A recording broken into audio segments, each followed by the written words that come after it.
আজকে বরের আবদারে বানিয়ে নিলাম মাছের মাথা দিয়ে মুড়ি ঘন্ট। তাই কাতলা মাছের মাথাগুলো সুন্দর করে ধুয়ে নুন হলুদ দিয়ে ম্যারিনেট করে রেখে নিলাম।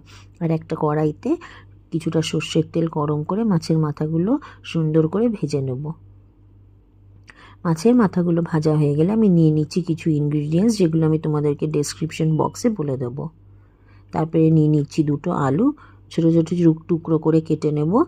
তারপরে একটা কড়াইতে গরম সর্ষের তেলে আলুগুলোকে নুন হলুদ দিয়ে লাল করে ভেজে নিচ্ছি। আলুগুলো ভাজা হয়ে গেলে আমি একটা ডিশে তুলে নেব। সেই তেলেই দিয়ে দেবো ফোড়নে কিছুটা জিরে আর দুটো তেজপাতা। তারপরে সেই তেলে দিয়ে দিচ্ছি পেঁয়াজ কুচি। তারপরে কিছুক্ষণ পরে ভাজা হয়ে গেলে আমি দিয়ে দিচ্ছি 2 থেকে 3 কোয়া রসুন আর একটা টমেটো।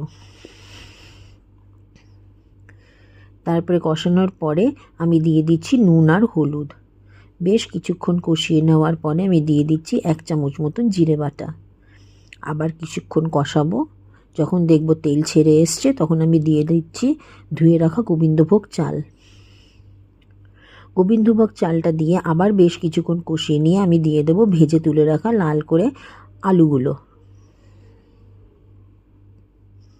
আলুটা সুন্দর করে মিক্স করে নেব। তারপরে আমি দিয়ে দেবো ভেজে তুলে রাখা মাছের মাথাগুলো।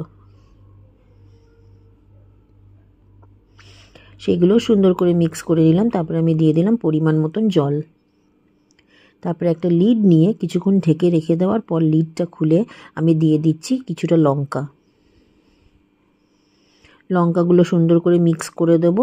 আর উপর থেকে দিয়ে দিচ্ছি সামান্য ঘিটা মিক্স করে নিলেই রেডি আমাদের আজকের মেনু মাছের মাথা দিয়ে মুড়ি ঘন্ট।